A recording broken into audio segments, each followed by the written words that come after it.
This is an informational lecture in the Educational Psychology course by Dr. Bev Knox.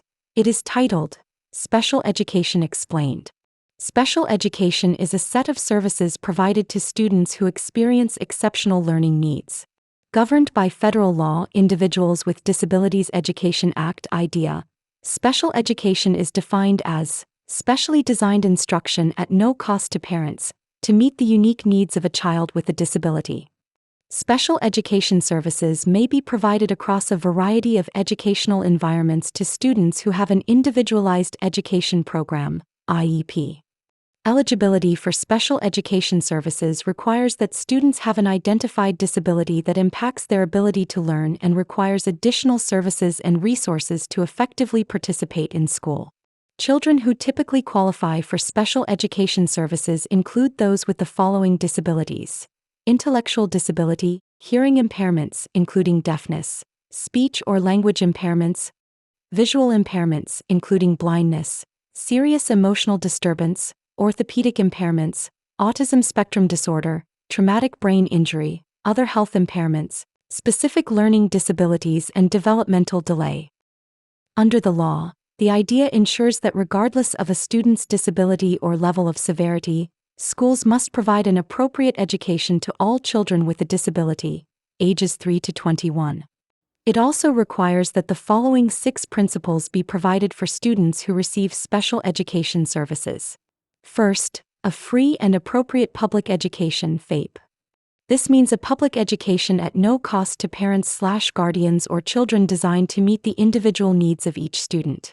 Provide access to the general education curriculum, provides services in accordance to a student's IEP, and results in an educational benefit to the child. Second, a non-discriminatory identification and evaluation. This refers to the process and instruments used to identify individuals with a disability. Having the appropriate professional disposition is vital in educators, especially in special education classrooms. Schools are required to use non-biased methods as well as multiple approaches in the evaluation process to ensure that there is no discrimination on the basis of race, culture, or native language. All evaluation instruments must use the child's first language. No identification or placement decisions may be based on a single evaluation instrument or test score. Third, an individualized education program, IEP. This document is the foundation of special education and specifically describes the services to be provided to the student with a disability. The IEP includes a description of a student's current level of educational performance, information on how his or her disability influences academic performance, and details needed adaptations and accommodations. This document also specifies the educational settings in which the student will receive instruction in the least restrictive environment, the learning goals and objectives that will be addressed within a targeted year, behavior management plan if needed, transportation needs and related services. Fourth, a least restrictive environment, LRE. This indicates the educational settings in which a student with a disability receives special education services.